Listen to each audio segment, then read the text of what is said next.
আসসালামু আলাইকুম।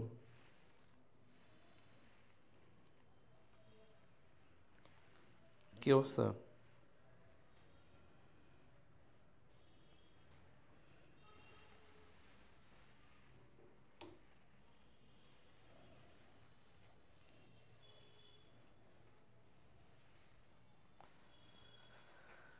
আমাদের নিউ ব্যাচ,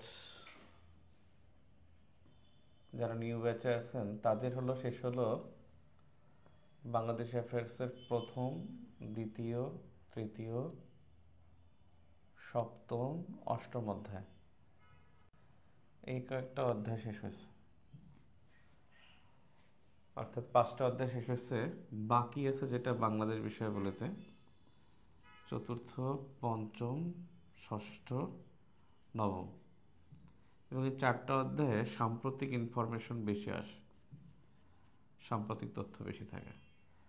সাম্প্রতিক এখন পর্যন্ত যা আছে সেখানে আমাদের এই ষষ্ঠ অধ্যায়, এই সংবিধানটা, এটার আমরা কিছু মানে বেসিক যেগুলো আছে সে বেসিকগুলো আমরা পড়তে পারি, যে শর্ট করে ষষ্ঠ অধ্যায়ে শর্ট করে পড়তে পারি যে আসলে কোন কোন বিষয়গুলো লাগবে। তো বিষয় হলো, আমার মনে হচ্ছে যে সংবিধানটা থাকতেছে না। যতটুকু মনে হচ্ছে যে জুলাই সনদে, ওই সনদের মধ্যেই সংবিধানটাকে পুরোপুরি বাতিল করার কথা বলবে, যে এটি বাতিল হবে। যেমন আমরা দেখছি যে পড়তে গেলাম, ধরেন সাংবিধানিক প্রতিষ্ঠান আমরা জানি 4টা। আমরা দেখলাম যে দুদক যে সংস্কার কমিশন দিছে, সেখানে বলছে দুদককে সাংবিধানিক প্রতিষ্ঠান করার জন্য। সো সেজন্য ষষ্ঠ অধ্যায়টা আসলে যেটা আমাদের সচরাচর বা বেসিক যেটা ছিল, এটা থাকবে বলে মনে হচ্ছে না। এই অধ্যায়টা থাকবে না। বেসিক কিছু পড়া যায়, কিন্তু আসলে পড়ে কোনো লাভও হবে না। বেসিক এখানে কিছু নাই। আপনি ঘোষণাপত্র যেটা আছে, যেটা আছে আপনার আম, মূলনীতি, সে মূলনীতি এখানে 4টা হয়ে যাবে, 4টার জায়গায় 5টা হয়ে যাবে, শুধু গণতন্ত্রটা থাকবে। অনেকগুলো এখানে বিষয় আছে। সো সেসব বিষয়ের কারণে আমার মনে হয় ষষ্ঠ অধ্যায়টা পুরোপুরি বাতিল হিসেবেই থাকতেছে। নিউ ব্যাচে এই কয়েকটাই হয়েছে। যেমন ওল্ড ব্যাচের আমাদের অবস্থানটা কি? ওল্ড ব্যাচে যেটা হলো যে জিওগ্রাফি, এটা পুরোটা কমপ্লিটেড, এটা কমপ্লিট হয়ে গেছে। ওল্ড ব্যাচে ইন্টারন্যাশনাল অ্যাফেয়ার্সের প্রথম অধ্যায় আর একটা হলো জাতিসংঘ, এই দুটি চ্যাপ্টার শেষ হয়েছে। বাংলাদেশ অ্যাফেয়ার্সে তাদের এইটাই সেম, এই অবস্থা। বাংলাদেশ অ্যাফেয়ার্সের 5টা অধ্যায় হয়েছে, 4টা বাকি আছে। এখন আপনাদের কাছে আমার একটা প্রশ্ন, সেটা হলো একটা বিষয়। আর বোথ ক্লাসেই ম্যাপের রেকর্ড ক্লাস দেওয়া ছিল, ম্যাপের রেকর্ড ক্লাস, এটা বোথ ব্যাচেই কিন্তু এটা হয়েছে। এখন বিষয় হলো, আপনাদের নিউ ব্যাচ যারা, তারা একটু কমেন্ট করবেন যে আপনারা এই দুইটা বিষয় এখান থেকে দেখবেন কিনা। যদি দেখেন তাহলে আমি নিউ টপিকে আগাই। তাহলে আমরা বোথ এখান থেকে যদি দেখে ফেলেন, আমরা রিভিশনের ক্ষেত্রে প্রয়োজন ওখানে রিভিশন যখন করব তখন আবার ওখানে আলোচনা করলাম। রিভিশন তো সবার জন্যই হবে। সো এখন আপনাদের আসলে নিউ ব্যাচে যারা আছেন, নিউ যারা ছিলেন, তাদের মতামতটা একটু আমার জানা দরকার, যে আমরা আসলে ইন্টারন্যাশনাল অ্যাফেয়ার্সে যাবো কিনা। কারণ এই চ্যাপ্টার 4, চ্যাপ্টার 5, এই দুইটা একটু কিছু ইনফরমেশন ইয়ে আছে, সাম্প্রতিক আছে। আমরা হ্যাঁ এটা শেষ করেও যেতে পারি ওখানে ইন্টারন্যাশনাল অ্যাফেয়ার্সে বা গুড গভর্নেন্সে। আপনারা যদি জিওগ্রাফি এবং ইন্টারন্যাশনাল অ্যাফেয়ার্সের এখান থেকে যদি এই দুইটা টপিক দেখেন, তাহলে আমরা নিউ টপিকে আগাতে পারি, নিউ টপিকে আমাদের যাওয়া যায়। নিউ টপিকে গেলাম, যেমন আমি চেয়েছিলাম, যেটা বেসিক্যালি চেয়েছিলাম সেটা হলো যে আহ, এখন এই 4টা অধ্যায় একটু রেখে, কারণ এখানে অনেক সংস্কার হচ্ছে, সংস্কার হবে, 4টা অধ্যায়টা রেখে আমি চেয়েছিলাম যে জাম্প বলতে ইন্টারন্যাশনাল অ্যাফেয়ার্সের আমি চ্যাপ্টার 2-তে আছে, চ্যাপ্টার 3 আছে, তারপরে সংস্থা আছে চ্যাপ্টার 4-এর, অর্থাৎ চ্যাপ্টার 4-এর সংস্থা, এই অংশটা যেতে চেয়েছিলাম। এই অংশটা শেষ হয়ে গেলে আবার এখানে আবার ব্যাক করতাম, বা এটার পরে গুড গভর্নেন্সে চলে যেতাম। গুড গভর্নেন্সে গিয়ে এই গুড গভর্নেন্স থেকে এখানে আমি ব্যাক করলাম। আমি যেটা চাচ্ছিলাম যে এটা যাই, আর গুড গভর্নেন্সের ক্লাসগুলো তো আসলে ক্লাসগুলো তো বেসিক থাকে বেশি। তাহলে আমি যদি 46-এর বা 45-এর গুড গভর্নেন্সের রেকর্ড ক্লাসগুলো দিয়ে দিই, দিয়ে যদি আমি একটা পরীক্ষা নেই, এবং দেন যদি আমি আবার একটা রিসেন্ট ক্লাস নিই, মানে ওইটার রেকর্ড দিলাম আর এই পুরো গুড গভর্নেন্সের একটা রিসেন্ট ইস্যুসের ক্লাস নিলাম, তাহলে কিন্তু এই সাবজেক্টটা আমাদের হয়ে যায়। হ্যাঁ, এইটা কিন্তু, এটা যদি আমি রেকর্ডগুলো দিই 45 বা 46-এর 46 থেকে যদি আমি রেকর্ডটা দিই, রেকর্ড দিয়ে যদি আমি একটা রিসেন্ট ক্লাস নিই, বা রিসেন্ট ক্লাসটা আগে দিলাম তারপর রেকর্ড দিলাম, দেন যদি গুড গভর্নেন্সের উপরে পরীক্ষাটা দিয়ে নেই, তাহলে আমার মনে হয় একটা সাবজেক্টের চাপ কমে যায়। কমে গেলে আমরা বাংলাদেশ ইন্টারন্যাশনাল নিয়ে নার্সিং করতে পারলাম। এবং এইটা যদি নার্সার করি তাহলে আমার মনে হয় এই 4টা অধ্যায় এবং ইন্টারন্যাশনাল অ্যাফেয়ার্সের যে বাকি অংশ, এই সব মিলিয়ে হয়তো বা ফেব্রুয়ারির 28 তারিখের মধ্যে শেষ করার একটা প্ল্যান থাকবে, যে ফেব্রুয়ারি 28 তারিখের মধ্যে আমি এই টপিকগুলোকে ক্যাপচার করে ফেলবো। এর একটা টার্গেট থাকবে যে 28 তারিখের মধ্যে পুরো বাংলাদেশ ইন্টারন্যাশনাল অংশটা শেষ হয়ে যাবে, আর গুড গভর্নেন্সের উপর একটা পরীক্ষা হবে। দেন মার্চ মাসে আমরা পুরো রিভিশনে চলে গেলাম। রিভিশনে ফার্স্ট চ্যাপ্টার, সেকেন্ড চ্যাপ্টার এরকম করে একটা রুটিন দিয়ে, day wise, per day wise একটা রুটিন দিয়ে আমরা পুরো মার্চ, এপ্রিল, মে যেখানে পরীক্ষা হোক ও পর্যন্ত মিনিমাম 3 মাসের একটা প্রজেক্ট নিয়ে আমরা এখানে আগাতে পারি। আপনারা যেটা বলতে চাচ্ছেন একটু বলেন আপনাদের। আমি যে প্ল্যানটা আমি আবার একটু ক্লিয়ার করি, সেটা হলো আপনারা যারা নিউ ব্যাচ আছেন তারা ওল্ড ব্যাচ থেকে এই দুইটাকে দেখে ফেলেন। এই যে ক্লাসগুলো আছে, আপনি ওল্ড ব্যাচের যে এখানে রেকর্ড আছে রেকর্ডটা দেখে ফেললেন। আর রেকর্ড দেখে ফেললে হবে কি, আমি ওল্ড ব্যাচেই যাব, সেখানে আমি ইন্টারন্যাশনাল অ্যাফেয়ার্সে একটু জাম্প করব। আর এই জাম্প করার পাশাপাশি যেটা করব, গুড গভর্নেন্সের আমি রেকর্ডটা দিয়ে দেবো 46 বা 45-এর রেকর্ড দিয়ে আমি এখানে একটা রিসেন্ট ক্লাস নেব, যেটা চেঞ্জেস বা কিছু প্রশ্নের মধ্যে কারেকশন আছে বা প্রবলেম আছে সেটা নিয়ে আমি একটা ক্লাস নিলাম। আর গুড গভর্নেন্সের উপরে পুরো ক্লাসগুলো আমি শেয়ার করে দিলাম। তাহলে আপনি গুড গভর্নেন্সের উপরে এই উইকে পড়ে ফেললেন, এই উইকে পড়ার পরে আপনি শনিবার একটা পরীক্ষা দিলেন। এরপরে আমার কাছে থাকবে কি, থাকবে হলো বাংলাদেশ বিষয় বলে 3টা অধ্যায়। মানে আমার চ্যাপ্টার 6 কিন্তু জুলাই ডিক্লারেশন আসলে কিন্তু এর আগে, জুলাই ডিক্লারেশনের আগে চ্যাপ্টার 6 পড়া যাবে না, কারণ কি পড়বেন আপনি, তখন আরও গোলায় যাবেন। আমার মনে হয় এটা না ধরাটা বেটার। তাহলে এই 3টা চ্যাপ্টার আর ইন্টারন্যাশনাল অ্যাফেয়ার্সের মধ্যে আছে দ্বিতীয়, তৃতীয় এবং সংস্থা অধ্যায়। আর রিসেন্ট যে ইস্যু থাকে প্রত্যেকটা অধ্যায় ভিত্তিক রিসেন্টগুলো ওখানে, যে পঞ্চম অধ্যায় ইন্টারন্যাশনাল অ্যাফেয়ার্সের যেখানে রিসেন্ট থাকে, এটা আমরা প্রতিনিয়ত রিসেন্ট আমরা পড়বো। সো এখানে প্ল্যানটা একটু শেয়ার করলে আমি ওভাবে একটু আগাতে পারবো।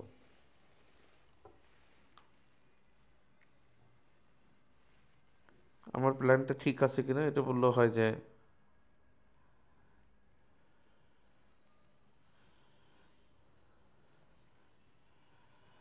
ওকে। ইন্টারন্যাশনাল অ্যাফেয়ার্স তাহলে প্রথম অধ্যায় এবং জাতিসংঘটা আপনারা ওখান থেকে দেখেন। আমরা ভয় পাওয়ার কিছু নাই, যারা ইয়া নাই।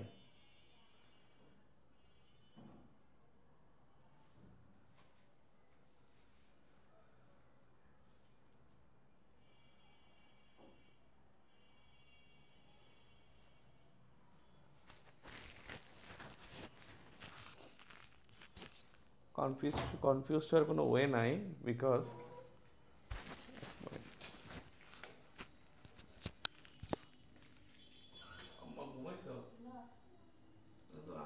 ধরতে পারবো আশা আমার দেখো তো আঁকা করছে মনে হয়। আচ্ছা, আমি যেটা বলতেছিলাম যে কনফিউজ হওয়ার কোনো ওয়ে নাই, যে বিষয়টা যে আপনি বলবেন যে ভাই এটা রেকর্ড করলাম, বা এটাই আমাদের কিন্তু এই সবগুলো কিন্তু আবার আমরা টাচ করব। যদি আমরা মার্চ মাসে রিভিশনে যাই তখন তো আমাদের পুরো রিভিশন প্রোগ্রামই থাকবে, মানে পুরো ডে ওয়াইজ যে কোনটা কোনটা চ্যাপ্টার সবগুলো কিন্তু এখানে আবার টাচ করব। যদি আপনারা এখান থেকে মেকআপ করতে পারেন নিউ ব্যাচে, তাহলে আমি ওখানে মানে ঢুকলাম। এখান থেকে মেকআপ করে নেন আর গুড গভর্নেন্সটা ভাবে মেকআপ করে নেন, আর ইন্টারন্যাশনাল বাংলাদেশটা শেষ করি। এরপরে একবার থ্রুলি ওখানে মার্চ মাস থেকে জাস্ট একটা ফ্রেমের মধ্যে দিয়ে আমরা আগালাম, চাপটা কমে গেল। একই তো জিনিস আসলে। আপনি 46-45-এর ব্যাচ থেকে যদি রেকর্ড করেন কোনো সমস্যা নেই, কারণ এখানে বেসিকটা ওখানে থাকবেই। আর রিসেন্ট যে ইস্যু সেটা তো আমি রিসেন্টের উপর একটা ক্লাস নিয়ে দেবো, সো ওখানে কারেকশনটা হয়ে যাবে।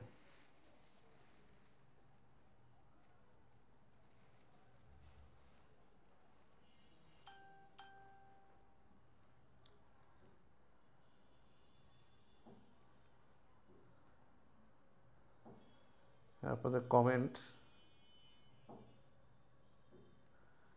স্যার ডিজিটাল বোর্ডে ক্লাস নিলে ভালো হয়। ডিজিটাল বোর্ড বাই সিনেমা, 2-3 দিন ভালো লাগবে, পরে আর ভালো লাগবে না।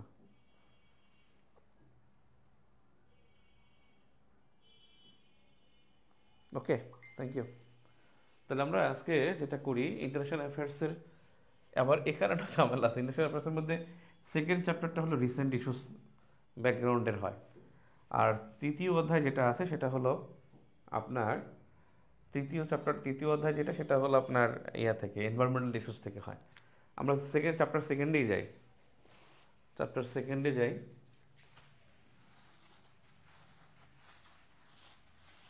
এই জন্য আমি আজকে ক্লাসে কিন্তু কোনো শিরোনাম রাখিনি।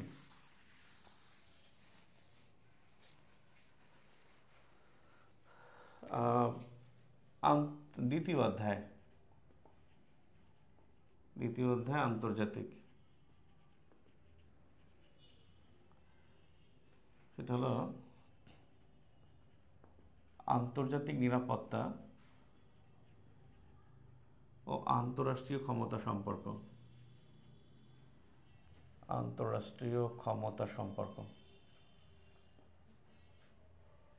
নিরাপত্তা এবং আন্তঃরাষ্ট্রীয় ক্ষমতা সম্পর্ক, এখানে 2+2 = 4 নম্বর পরীক্ষা আসার কথা, কিন্তু সেভাবে কিন্তু প্রশ্ন আসলে যেভাবে আসার কথা সেভাবে কিন্তু প্রশ্ন আসলে আসে না। এটাই একটা বড় সমস্যা, যে এখান থেকে প্রশ্ন যেভাবে বলে সেভাবে কিন্তু প্রশ্ন হয় না। আপনারা দেখছেন বাংলাদেশ বিষয়গুলিতে যে কত আসার কথা ছিল, কিন্তু আসে কত। দেখা গেছে যে এখানে প্রশ্ন আসছে আন্তর্জাতিক নিরাপত্তার উপরে, প্রশ্ন আসছে 16টা প্রশ্ন আসছে। এখান থেকে প্রশ্ন আসার কথা 24টা, 16টা প্রশ্ন আসছে গত 12টা প্রিলিতে। তো 12টা প্রিলিতে প্রশ্ন আসার কথা হলো আপনার 24টা, প্রশ্ন আসছে হলো 16টা। আমরা যদি দেখি আরেকটা, যেটা আন্তঃরাষ্ট্রীয় ক্ষমতা সম্পর্ক আছে, যেটা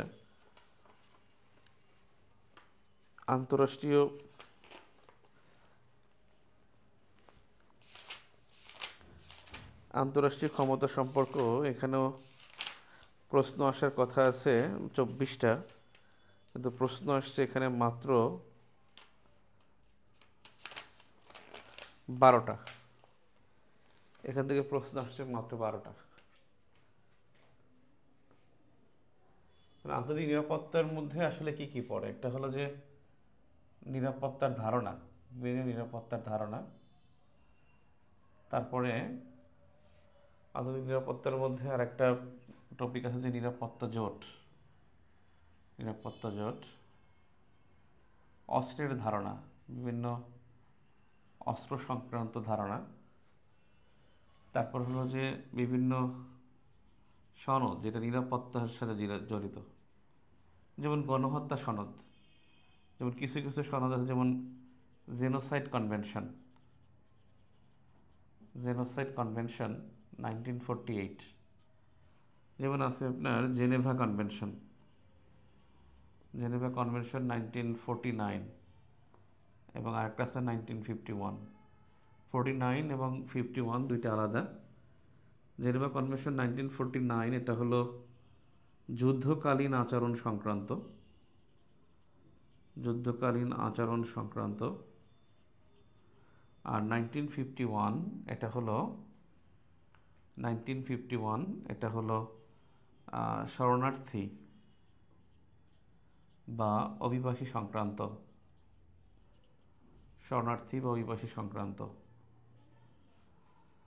1949 যুদ্ধকালীন আচরণ সংক্রান্ত, আর এটা শরণার্থী বা অভিবাসীদের আচরণ সংক্রান্ত। যেমন একটা আছে গুম সনদ, এটাও কিন্তু এটার মধ্যে। একটা আছে মানবাধিকার সনদ, যে সনদটা হলো 1948, ইউডিএইচআর বলে, universal declaration of human rights. Universal declaration of human rights এই সংক্রান্ত।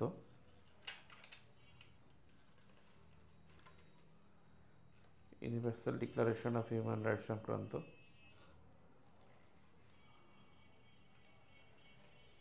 আন্তঃরাষ্ট্রীয় ক্ষমতা সম্পর্কে এখানে যেটা আসলে গুরুত্বপূর্ণ, সেটা হলো যে আন্তর্জাতিক সম্পর্ক আসলে কিসের মাধ্যমে হয়? যেমন চুক্তি, চুক্তি, চুক্তি ও চুক্তির ধারণা, চুক্তি সংক্রান্ত ধারণা। এবং আন্তঃরাষ্ট্রীয় ক্ষমতা আসলে কিসের মাধ্যমে? আসলে ডিপ্লোমেসি, ডিপ্লোমেসি বা কূটনীতি। আন্তঃরাষ্ট্রীয় ক্ষমতা সম্পর্ক। আবার দ্বিপাক্ষিক সম্পর্ক, দ্বিপাক্ষিক সম্পর্ক বেশ বেশ কয়েকটা সম্পর্ক এখানে গুরুত্বপূর্ণ। যেমন ধর আপনার ভারত পাকিস্তান সম্পর্ক, ভারত পাকিস্তান সম্পর্ক। বিডি ইন্ডিয়া রিলেশন খুবই গুরুত্বপূর্ণ। বিডি মিয়ানমার, বিডি মিয়ানমার সম্পর্ক। তারপরে ভারত চীন সম্পর্ক, ইউএসএ চায়না, ইউএসএ রাশিয়া, এদের বাইরের এবং অন্যান্য। আর একটা আছে Israel Palestine, Israel Palestine, Israel Palestine সংক্রান্ত। তো দ্বিপাক্ষিক সম্পর্কের মধ্যে আরেকটা জিনিস হলো আন্তঃরাষ্ট্রীয়, বলছে এখানে রাষ্ট্র সংক্রান্ত তথ্য, রাষ্ট্র সংক্রান্ত তথ্যসমূহ। রাষ্ট্র সংক্রান্ত তথ্য বলতে আসলে কোন রাষ্ট্র কী রকমের। আপনি দেখছেন যে একটা গুরুত্বপূর্ণ রাষ্ট্রের একটা কনসেপ্ট আসছে, সেটা হলো ডিপ স্টেট, ডিপ স্টেট অথবা হলো গভীর রাষ্ট্র। আপনারা অনেকেই মনে করতেছেন যে মনে হয় ডিজিটাল বোর্ডে ক্লাস নিলে মনে হয় ভালো। ডিজিটাল বোর্ডের ক্লাস আমি করতে পারি না। আমি কয়েকটা করাইছিলাম, 2-3টা করাইছিলাম আমার শুরুর দিকে, এবং এটা ভালোভাবে অ্যাক্সেস হয় নাই। আমার মনে হয় ক্লাস ক্লাস একটা ভাব দরকার, সিনেমেটিক আসলে ক্লাস হয় না। আর ওটা 2-3 দিন ভাল লাগবে, কিন্তু পরে আর ভাল লাগবে না। মানে ওটা কেমন যেন আপনার মেমোরিতে মনে হয় একটু ঝামেলা হয়। হ্যাঁ, মেমোরিতে খুবই ঝামেলা হয় ডিজিটাল বোর্ডে। অনেকের কাছে হয়তো মনে হচ্ছে যে ভালো, আসলে তার চাইতে আপনার এখানে আমার মনে হয় অনেক ইফিশিয়েন্ট। এই মানে অ্যানালগ বোর্ডে ইফিসিয়েন্সি বেশি। আপনি নিজে লিখতেছি, আমি লিখতেছি, আপনি লিখতেছেন, এটার সাথে একটা ইয়ে আছে, যোগসূত্র আছে। ডিজিটাল বোর্ডে অনেকে পিডিএফ দেয়, এটা ওই যা লেখে তাই পিডিএফ হয়ে যায়, এটার কারণে অনেকে আসলে ওটার উপর অভ্যস্ততা তৈরি হয়ে যায়। ডিজিটাল বোর্ডের কোনো ব্যাপার না, ডিজিটাল বোর্ড আমার আছে, কিন্তু আমি ডিজিটাল বোর্ডে ক্লাস নেই না। এখন আছে বলতে এখন আবার হাতছাড়া হয়ে গেছে, আরেকজন নিয়ে গেছে, আবার এটা কারেক্ট করা যাবে, সমস্যা নেই। আপনারা ডিজিটাল বোর্ডে আমার মনে হয় ভোটাভুটি হয়েছিল, সেখানে ভোটাভুটিতে আসলে অ্যানালগ বোর্ড জিতছে। এটা আপনাদের আগের ব্যাচে এই ঘটনা ঘটেছিল। একটা প্রশ্ন দেখছে যে ডিপ স্টেট, এই ডিপ স্টেট সম্পর্কে বলা হয়েছিল ডোনাল্ড ট্রাম্পকে যে what is deep state, deep স্টেটটা কী। ডিপ স্টেট বেসিক্যালি হলো যে এটা হলো যে state in state, state in state, অর্থাৎ ব্যাপারটা হলো government in government, government in government, অথবা অর্থাৎ ব্যাপারটা হলো যে রাষ্ট্রের মধ্যে রাষ্ট্র, রাষ্ট্রের মধ্যে রাষ্ট্র, অথবা সরকারের মধ্যে সরকার, সরকারের মধ্যে সরকার। মানে ব্যাপারটা হলো যে সরকারের সিদ্ধান্তকে প্রভাবিত করতে পারে এমন গোষ্ঠীর উপস্থিতি, সরকারের সিদ্ধান্তকে প্রভাবিত করতে পারে, প্রভাবিত করতে পারে এমন, সরকারের সিদ্ধান্তকে প্রভাবিত করতে পারে এমন গোষ্ঠীর উপস্থিতি, এমন গোষ্ঠীর উপস্থিতি কে বোঝায়, উপস্থিতিকে বোঝায়। যেমন দেখেন পাকিস্তানের গভর্নমেন্ট, গভর্নমেন্ট কী বললো ডাজেন্ট ম্যাটার মাস, বাট এখানে মিলিটারি যা বললো সেটাই হয়। এটা হলো গভীর রাষ্ট্র। যেমন রাশিয়ার গভর্নমেন্ট কী বলবে, ক্যাবিনেট কী বলবে, রাশিয়ার পার্লামেন্ট কী বলবে, ডাজেন্ট ম্যাটার মাস, এখানে পুতিন যা বলবে তাই। আসলে এটাকে ডিপ স্টেট বলে। অর্থাৎ একটা রাষ্ট্রের প্রশাসন যখন বা অভ্যন্তরীণ গোষ্ঠী যখন সরকারের সিদ্ধান্তকে প্রভাবিত করে, তখন সেটাকে বলা হয়, সাউন্ড কম হয়, একটু দূরে দেখে নাকি, এটা কেমন কথা হলো, সাউন্ড কম হবে কেন?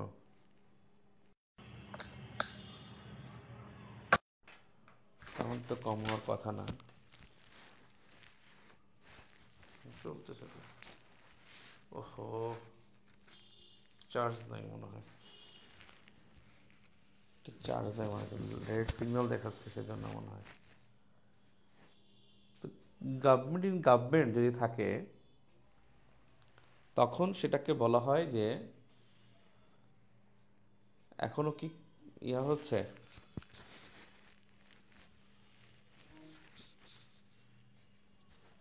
আচ্ছা, আমি হেডফোনটা ছুটে ফেলাম, এটা করবো আমি।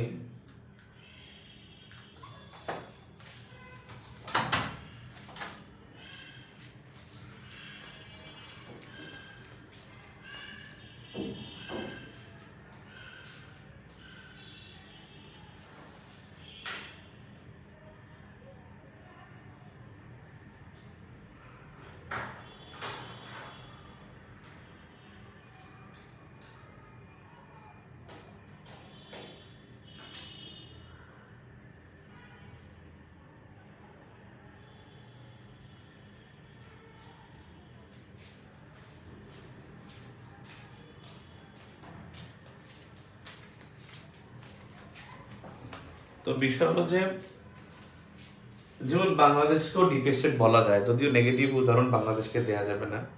যে বাংলাদেশের গভর্নমেন্ট কি বলে, বৈষম্য বিরোধী ছাত্র আন্দোলন যা বলে সরকারের প্রতি একটা প্রভাব হিসেবে কাজ করে, এটা আসলে ডিপ স্টেট। হ্যাঁ, ডিপ স্টেট হলো রাষ্ট্রের মধ্যে রাষ্ট্র থাকা। তো এরকম রাষ্ট্র সংক্রান্ত তথ্য যে ডিপ স্টেট কি, একবার কিন্তু বাফার স্টেট পরীক্ষা আসছিল। বাফার স্টেট দেখা গেল যে চলে আসলো যে স্যালারি স্টেট কি, ডিপ স্টেট কি হতে পারে, এরকম যে রোগ স্টেট কি, তারপরে স্মল স্টেট, বিগ স্টেট, এরকম অনেকগুলো স্টেটের ধারণা আছে। সেই স্টেটের কনসেপ্টগুলো আসলে এখান থেকে জানতে হবে। আর এখানে এই যে নিরাপত্তা সংক্রান্ত, এর সাথে কিন্তু নিরাপত্তার মধ্যে যুদ্ধ যুক্ত হবে। দুইটা যে যুদ্ধ আছে আমাদের, যে আফগান যুদ্ধ এবং গাজার যুদ্ধ এবং রাশিয়া ইউক্রেন যুদ্ধ, এই যুদ্ধ সংক্রান্ত তথ্যগুলো এখানে যুক্ত হবে। সাধারণ নিরাপত্তা এবং আন্তর্জাতিক ক্ষমতা সম্পর্ক দুইটা খুবই অ্যামাজিং দুইটা টপিক। অ্যামাজিং দুইটা হলো মানে আপনার চ্যাপ্টার, মানে নিরাপত্তা এবং আন্তর্জাতিক ক্ষমতা সম্পর্ক, যে আসলে এখান থেকে অনেক শেখার আছে, অনেক শিখতে পারবেন। ডিপ্লোমেসি পড়লে, ডিপ্লোমেসি কিন্তু প্রায় অনেকবার আসছে, দেখেন না, একবার আসছে উলফ ওয়ারিয়র ডিপ্লোমেসি 44 বেসি আছে। এর আগে একবার আসছিল আপনার wolf warrior diplomacy, ping pong diplomacy আসছিল 38তম বেসি আছে, 38 আসছিল পিং পং ডিপ্লোমেসি কোন দুই দেশের মধ্যে। আর উলফ ওয়ারিয়র ডিপ্লোমেসি কোন দেশ, এটা চীনের, এটা 144টা মধ্যে।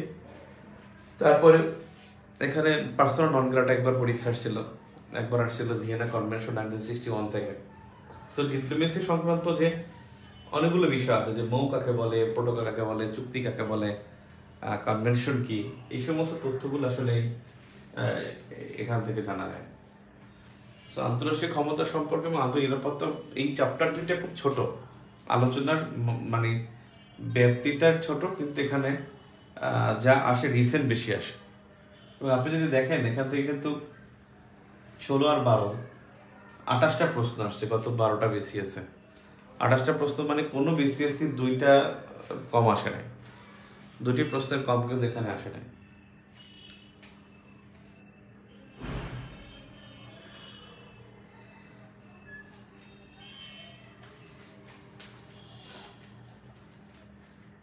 এখন কি সাউন্ড কম?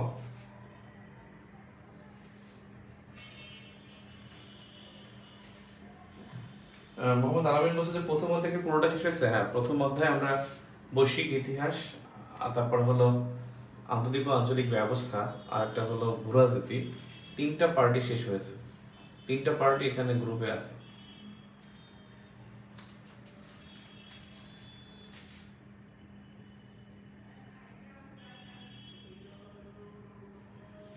এখানে চুক্তি চুক্তি সংক্রান্ত ধারণা আসলে বেসিক্যালি এই চুক্তির মধ্যে কিন্তু শুধু মানে পুরনো চুক্তি না, রিসেন্ট চুক্তি।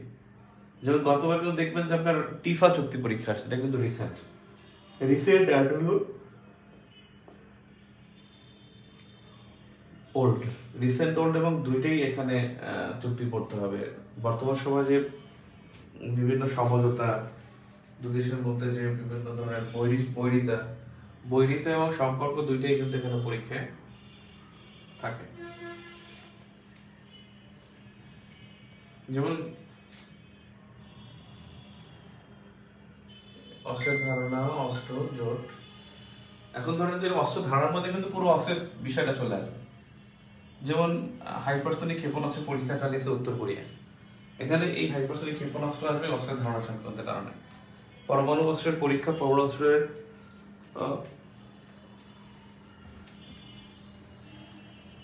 সার্বিক দিক, সেটা কিন্তু এখানে পরমাণু অস্ত্রের সার্বিক দিক কিন্তু এখানে আসবে।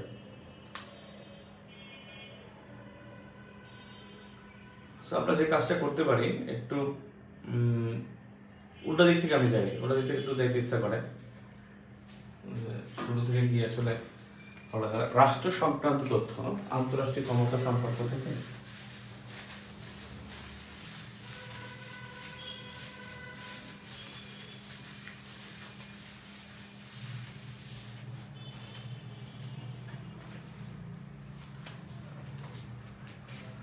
এখানে স্টেট অথবা রাষ্ট্র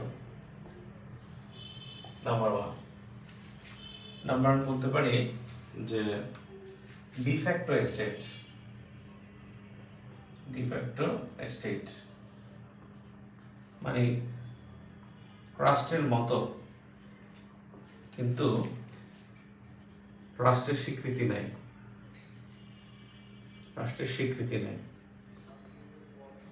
অর্থাৎ এই রাষ্ট্রটার সার্বভৌমত্ব নাই,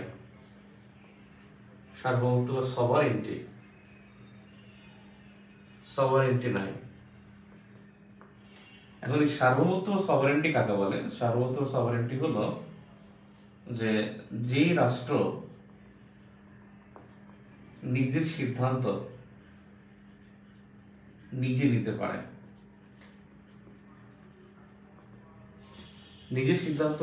পারে, তাকে সার্বভৌম রাষ্ট্র বলে। এটা হলো সভারেন স্টেট বা আপনার সার্বভৌম রাষ্ট্র। রাষ্ট্র আসলে কি? রাষ্ট্রের চারটি মূল উপাদান, মুখ্য উপাদান হলো চারটি মুখ্য উপাদান। এক নম্বরে হলো নির্দিষ্ট ভূখণ্ড। এটা সংবিধান ঠিক করে দেয়, যে সংবিধানে বলে যে এতটুকু রাষ্ট্রের আয়তন, রাষ্ট্রের সংবিধানে বলে যায় যে এতটুকুই হবে রাষ্ট্রের আয়তন, এটা নির্দিষ্ট ভূখণ্ড। দুই নম্বর হলো জনসমষ্টি, অর্থাৎ নির্দিষ্ট ভূখণ্ডে বসবাস করতে চায় এমন সম্মতি প্রকাশ করে, এমন জনসংখ্যাকে একত্র করবে জনসমষ্টি। তারপরে হলো সরকার, এবং সরকার এবং জনসমষ্টির মধ্যে একটা বৈধ চুক্তি থাকে, জনগণের প্রতিনিধিত্বেরই সরকার হয়। 4 নম্বর হলো সার্বভৌমত্ব বা সভারেন্টি। তার মানে একটা রাষ্ট্রের মুখ্য উপাদান হলো 4টা, সেই উপাদানের মধ্যে যার সার্বভৌমত্ব থাকে না এবং যে রাষ্ট্রের আসলে নিজের সিদ্ধান্ত নিজে নিতে পারে না বা তার স্বীকৃতি থাকে না, সেই রাষ্ট্রকে বলা হয় ডিফ্যাক্টো স্টেট।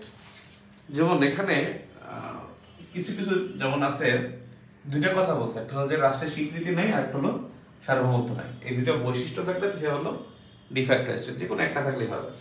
যেমন আপনি প্যালেস্টাইনের কথা বলতে পারেন, প্যালেস্টাইনের স্বীকৃতি আছে, প্যালেস্টাইনকে কিন্তু 146 nation,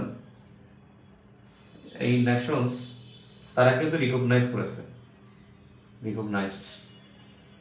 146 Nations recognised two Palestine. কিন্তু প্যালেস্টাইনকে তারপরও কেন বলা হয়? কারণ প্যালেস্টাইনের সার্বভৌমত্বটা হলো চীনের উপর নির্ভরশীল, ইসরায়েলের উপর নির্ভরশীল। বলতে পারেন তাইওয়ান, কারণ তাইওয়ান কিন্তু এমন একটা কাল্পনিক রাষ্ট্র। তাইওয়ানের কিন্তু রাষ্ট্রীয় নাম কিন্তু রিপাবলিক অফ চায়না, তাইওয়ানের রাষ্ট্রীয় নাম হলো রিপাবলিক অফ চায়না, অর্থাৎ চীনা তাইপে বলে বা চীনা চীনের প্রজাতন্ত্র। তাহলে চীনের আসল নাম কি? চীনের আসল নাম হলো পিপলস রিপাবলিক অফ চায়না। মনে রাখবেন যে পিপলস রিপাবলিক অফ চায়না হলো চীন, পিপলস রিপাবলিক অফ চায়না এটা হলো চীন। আর রিপাবলিক অফ চায়না বলে সেটা তাইওয়ান, বিকজ তাইওয়ান এমন একটা কাল্পনিক রাষ্ট্র, কাল্পনিক কেন, তাইওয়ানকে চীন কি মনে করে আর তাইওয়ান কি মনে করে? তাইওয়ান মনে করে যে তারা স্বাধীন ও সার্বভৌম রাষ্ট্র, স্বাধীন ও সার্বভৌম রাষ্ট্র। আর চীন মনে করে তাইওয়ান হলো one China policy, on China policy এর অন্তর্ভুক্ত। অর্থাৎ চীন মনে করে তাইওয়ান হলো তার নিজস্ব ভূখণ্ড এবং এটা অন চায়না পলিসির অন্তর্ভুক্ত। অন চায়না পলিসি মানে অর্থাৎ আপনি যদি চীনকে স্বীকৃতি দেন তাহলে তাইওয়ানকে দেওয়ার দরকার নেই। যদি আপনি তাইওয়ানকে রিকগনাইজ করেন তাহলে সাথে সাথে আপনার চীনের রিকগনাইজেশন থাকবে না। অর্থাৎ হলো যে তাইওয়ান এবং চীনের সাথে আলাদা করে রিলেশন করার দরকার নেই। অর্থাৎ এখানে চীন এবং তাইওয়ানের মধ্যে যে কোনো একটা দেশের থাকলেই হবে এবং সেটা চীনের সাথে থাকলেই কিন্তু তাইওয়ানের সাথে হয়ে যাবে। এই জন্যই তাইওয়ানকে কিন্তু স্বীকৃতি দান করে দেশ মাত্র 15টা, 16টা ছিল, এখান থেকে একটা ছুটে গেছে। আর চীনকে স্বীকৃতি দান করে দেশ তো অনেক, কিন্তু তাইওয়ানকে মাত্র 15টি দিয়ে স্বীকৃতি দিয়েছে। কিন্তু যারা তাইওয়ানকে স্বীকৃতি দেয় তারা কিন্তু কেউ আবার এই চীনের সম্মতির সাথে একীভূত হয় না। তার মানে ডিফ্যাক্টো স্টেট যেমন তাইওয়ান 1949 থেকে চীনের অধীনে, 1949 এই জায়গা থেকে চীনের অধীনে। চীনের বিপ্লব হওয়ার পরে যে চীনের দুইটা দল ছিল, একটা হলো চায়না, এটা হলো চীন, আর এটা হলো তাইওয়ান। তাইওয়ান পূর্ব চীন সাগরের একটা দ্বীপ রাষ্ট্র, পূর্ব চীন সাগরের দ্বীপ। তাহলে চীনে যখন 1949 সালের 1 অক্টোবর এখানে বিপ্লব হয়, একটা সমাজতান্ত্রিক বিপ্লব মাও সেতুংয়ের নেতৃত্বে, এই সমাজতান্ত্রিক বিপ্লব হলে চীনের যে ক্ষমতাসীন দলটা ছিল তার নাম ছিল কুওমিন্টাং দল। এই কুওমিন্টাং এই দলটা এরা গিয়ে আশ্রয় নেয় তাইওয়ানে। এই কুওমিন্টাং দলের যে প্রধান ছিল তার নাম ছিল চিয়াং কাইশেক। চিয়াং কাইশেকের ভগ্নিপতি ছিল কিন্তু মাও সেতুং। মাও সেতুং করছিল সমাজতান্ত্রিক বিপ্লব। এই বিপ্লব করছিল মাও সেতুং, অর্থাৎ দুলাভাই এবং সম্বন্ধী পারস্পরিক সম্পর্ক ছিল। সেখান থেকে মাও সেতুং চিয়াং কাইশেককে হটায় তিনি চীনের প্রেসিডেন্ট হয়েছেন এবং চিয়াং কাইশেকের দলের নাম ছিল কুওমিন্টাং দল। আর এই সমাজতান্ত্রিক যে মাও সেতুং এর দল ছিল সিসিপি, মানে চায়না কমিউনিস্ট পার্টি। এই চায়না কমিউনিস্ট পার্টি যখন বিপ্লব করে তখন কুওমিন্টাং দল গিয়ে তাইওয়ানে আশ্রয় নেয়। এই 1949 সালে আশ্রয় নেয় এবং তাইওয়ানকে এই জন্য বলা হয় পলিটিক্যাল স্টেট। পৃথিবীর একমাত্র দেশ যেটা রাজনীতির রাষ্ট্র বলে বা রাজনৈতিক দেশ বলে, এই রাজনৈতিক দেশটা হলো তাইওয়ান। কেন রাজনৈতিক দেশ? কারণ এখানে সবগুলো নাগরিক তারা একটা পলিটিক্যাল পার্টির সদস্য ছিল, তারা ছিল কুওমিন্টাং দলের সদস্য। এবং তারা ওখানে গিয়ে ওই দ্বীপে আশ্রয় নেওয়ার কারণে ওইটা হয়ে যায় বেসিক্যালি যে মানে রিপাবলিক অফ চায়না, আর পিপলস রিপাবলিক অফ চায়না হয়, যেটা চায়নার মূল ভূখণ্ড। এখানে চীন মনে করে যে তাইওয়ান তাদের অবিচ্ছেদ্য অংশ এবং তারা ওয়ান চায়না পলিসির অন্তর্ভুক্ত। তাইওয়ান মনে করে যে তারা স্বাধীন ও সার্বভৌম রাষ্ট্র এবং তাদের এখানে চীনের কোনো অংশগ্রহণ নাই। এটা ডিফ্যাক্টো স্টেট। এখন ডিফ্যাক্টো স্টেটে আরো উদাহরণ আছে, যেমন আপনি তিব্বতের কথা বলতে পারেন, তিব্বত one kind of de facto state. আপনি মণিপুরের কথা বলতে পারেন, এই যে মণিপুরি যারা একটা স্বাধীনতা রাষ্ট্র ঘোষণা করেছে কিন্তু স্বীকৃতি নেয়, সেক্ষেত্রে একটা de facto state.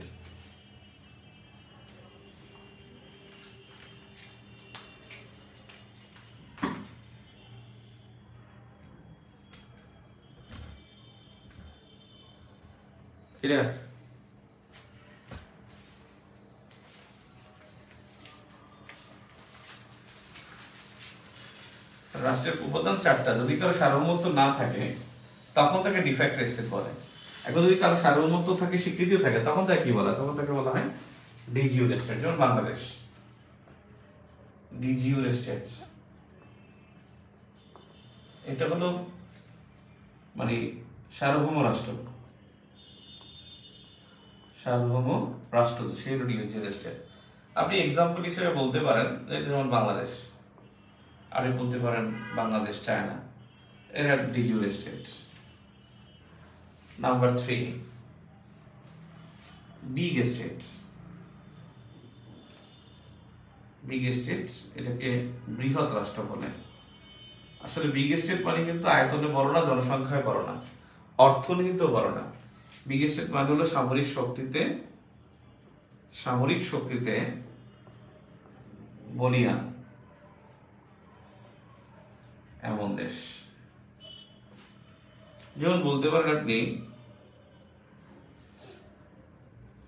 USA, China, Russia, এরা হলো সামরিক শক্তিতে বলিয়ান দেশ এবং big state. Number 4, small state. Small state বা ক্ষুদ্র রাষ্ট্র,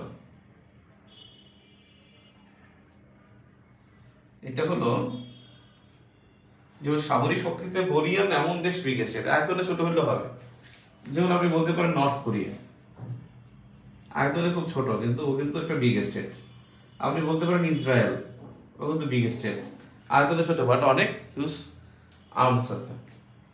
ইসরায়েল, আপনি বলতে পারেন এখানে ইরানকে, ইরান তো আয়তনে বড়, তাই অনেকে বিশ্বাস করবে আমি ইরান ছাড়াই লিখি। নর্থ কোরিয়া, ইসরায়েল, এরা হলো বিগ স্টেট। এরপরে দেখেন স্মল স্টেট কার? স্মল স্টেট হচ্ছে সামরিক শক্তিতে দুর্বল রাষ্ট্র, সামরিক শক্তিতে দুর্বল রাষ্ট্র, সেগুলো স্মল স্টেট। এবং এখানে কি আয়তন অনেক বড় হোক কিন্তু তার সামরিক শক্তি নাই। যেমন আপনি বলতে পারেন মালদ্বীপের কথা বলতে পারেন, যদি মালদ্বীপ আয়তনে ছোট, লিখতাম মালদ্বীপ ধরেন, একটা ধরেন কাজাখস্তান, সামরিক শক্তি দেশের শক্তি না, সবল না, সেক্ষেত্রে এটা হবে স্মল স্টেট।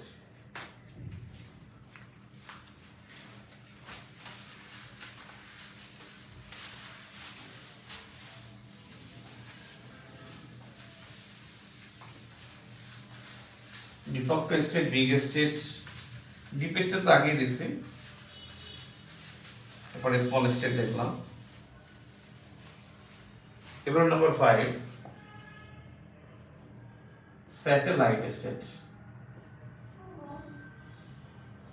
স্যাটেলাইট স্টেট বা উপগ্রহ রাষ্ট্র।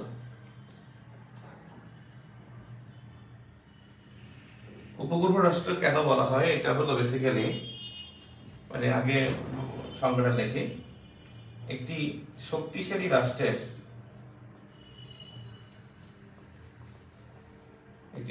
রাষ্ট্রের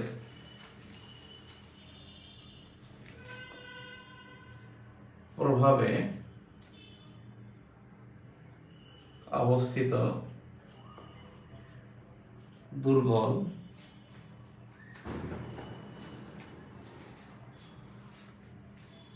প্রভাবে থাকা, এক শক্তিশালী রাষ্ট্রের প্রভাবে থাকা দুর্বল রাষ্ট্রকে বোঝায়।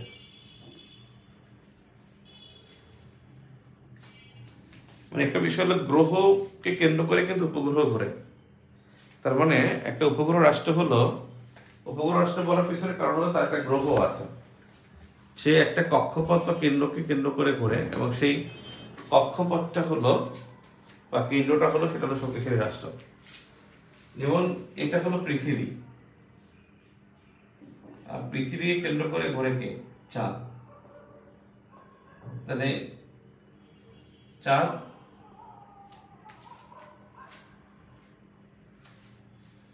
হলো উপগ্রহ রাষ্ট্র, গ্রহকে কেন্দ্র করে উপগ্রহ ঘোরে। ঠিক তেমনি একটা বৃহৎ রাষ্ট্রের অধীনে থাকা দুর্বল রাষ্ট্রটাকে বোঝাবে স্যাটেলাইট স্টেট। যেমন এক্সাম্পল দেখলে মনে পড়বে, সেটা হলো যেমন হলো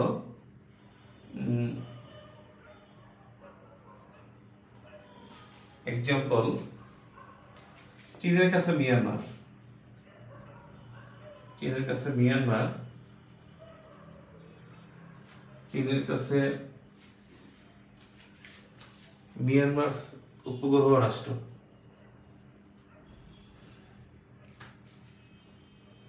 মিয়ানমার উপগ্রহ রাষ্ট্র। তো স্যাটেলাইট হলো গ্রহকে কেন্দ্র করে যেমন উপগ্রহ গড়ে, ঠিক তেমনি বৃহৎ শক্তির বলয়ে থাকা দুর্বল রাষ্ট্রটির অর্থনীতি, রাজনীতি এবং সমরনীতিতে এদিকে প্রভাবিত করে, সেটা হলো satellite state. Number 6, super power. এই সুপার পাওয়ার কাকে বলে?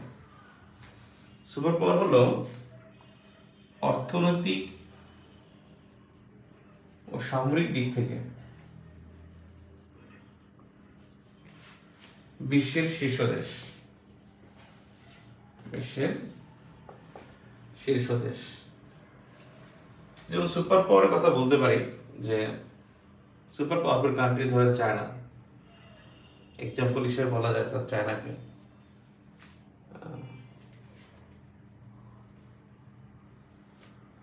এক্সাম্পল হিসেবে চায়নাকে বলা যায়, সরি ইউএসএ কে বলা যায় সামরিক দিক থেকে এবং অর্থনৈতিক দিক থেকে শক্তিশালী একটাই দেশ ইউএসএ। অর্থনৈতিকভাবে বিশ্বের 1 নম্বর, সামরিক দিক থেকে বিশ্বের মধ্যে 1 নম্বর। তাহলে এখানে চায়না হবে সুপার পাওয়ার। ডিপ স্টেট আমি আগেই বলেছিলাম। নাম্বার 7, এটা হলো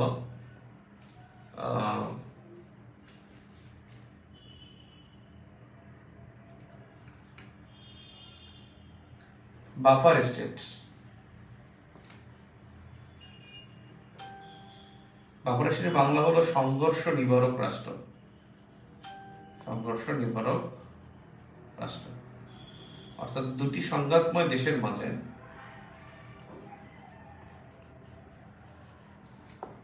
মাঝে অবস্থিত অপেক্ষাকৃত দুর্বল ও নিরপেক্ষ রাষ্ট্র। দুর্বল ও নিরপেক্ষ রাষ্ট্র দুটি সংঘাতময় দেশের মাঝে অবস্থিত অপেক্ষাকৃত দুর্বল ও নিরপেক্ষ রাষ্ট্রটাকে বলা হয় সংঘর্ষ নিবারক রাষ্ট্র অথবা বাফার রাষ্ট্র। তাহলে এখানে এক্সাম্পল তো আপনাকে দিতে হবে। এক্সাম্পলটা হলো যেমন দুটি বিশ্বযুদ্ধে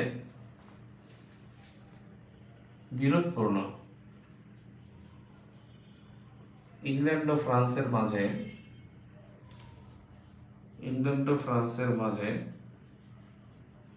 অবস্থিত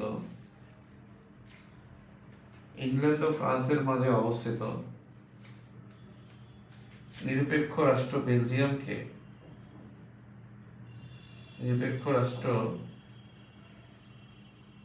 বেলজিয়ামকে বাফার রাষ্ট্র বলা হয়। বাফার স্টেট বলা হয়। দুটি সংঘাতময় দেশের মাঝে অবস্থিত অপেক্ষাকৃত দুর্বল, যেমন একটা ছিল ইংল্যান্ড, এটা ইংল্যান্ড, আর এইটা হলো ফ্রান্স, মাঝখানে এইটা হলো